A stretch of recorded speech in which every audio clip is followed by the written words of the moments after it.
Hi everybody. So in this example of VLOOKUP, we're going to kind of change it up just a little bit.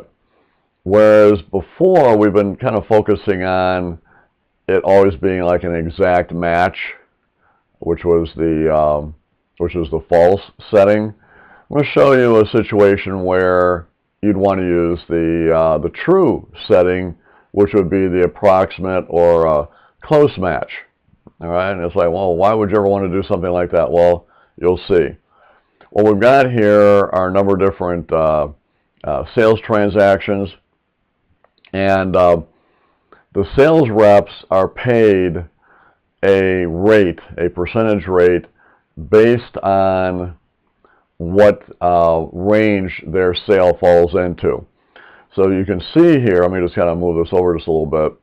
You can see we've got a little table set up that basically says if they do, 20,000, up to 20,000, up to 40, up to 60, whatever we've got here, they would get that corresponding percentage amount. Now this is, I'll tell you, VLOOKUP is a very powerful little function because here's what it does in this situation. We're not setting this thing up so where every single dollar amount that there possibly could be is in here, okay, to where it say, oh yes, look for 27,334, and it goes over here and looks for 27,000. We're not going to do that. Instead, we're working on kind of ranges. So what we're saying in this case, let's say for the first one, here's how the formula would work. We would say, okay, we want to find the rate based on the value of the sale. So what we want to do is we're going to look up this number in our little table array here. What it does, it looks for the 27,334. It looks for the closest match to that, the closest, okay? So you may say, well, 27,000, I would say the closest match is 30, and you're right. But what it also knows is that because the closest match is a higher number than what it is, it knows then to drop back down. So what will happen is it'll take this number, find that the closest match is here, but say, well, because that number is below the 30,000, I'm going to drop one level to the 20,000 and give you that corresponding percentage. That's wonderful. You look at something like this. On this one, it says, okay, well, if I'm looking for 21,000, well, the closest match there is 20,000. Now, the closest match is below that value, so it knows to just stay there. And then it says, okay, I'll stick with 20,000. That's the closest match, and go over to the 2%.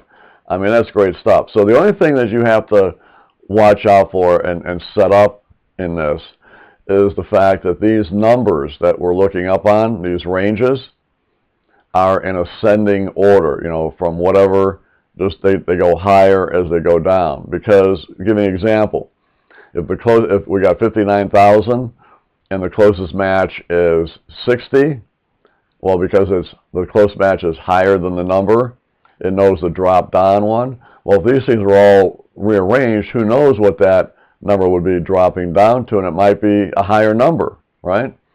If you had them out of order. So that's why it's important that you keep it like that.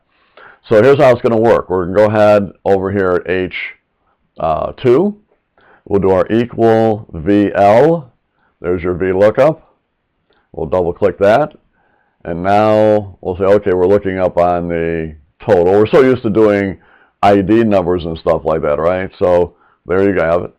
So we've got that, comma. Now where's your table array? It's over here, L&M, just like that. And then we'll do a comma. When it finds the closest match, we want the second column, so number 2, comma, and then this time around it's going to be true, approximate match, close match, whatever, right? Enter that in, perfect. It worked great for LuJack here, look at that. 27,000, closest match is 30, no cigar, drops down 2%, that's what we got. So we double click that, copy it down. Now, we can do some simple mathematics here, calculations, so we can say, well, to get the actual bonus dollars, we'll say equal. We'll take the total times the rate, right? Enter that in. There we go. We then can take that and copy it down. And as far as the net goes, that would be more, I mean, you can look at it different ways, but I think the net would be more of, we brought in the total of 27,000. The cost of the sale was 10,000, right? Minus, you know, maybe the 547,000 or 547 to give us just the net, you know, net proceeds, I guess, what we'd be left over with. I guess you could think of it as being like profit as well. So we'll just do equal. We'll take that number there, minus, and then we'll take that one there, minus, and then the bonus. Now I can't get onto the bonus, so I'll just type in I2, enter that in, there we go, and then copy that down, and there you have it. So hopefully this is something that maybe you can use as well in your ventures. So hopefully you'll have some success with it. Thanks for watching the video though.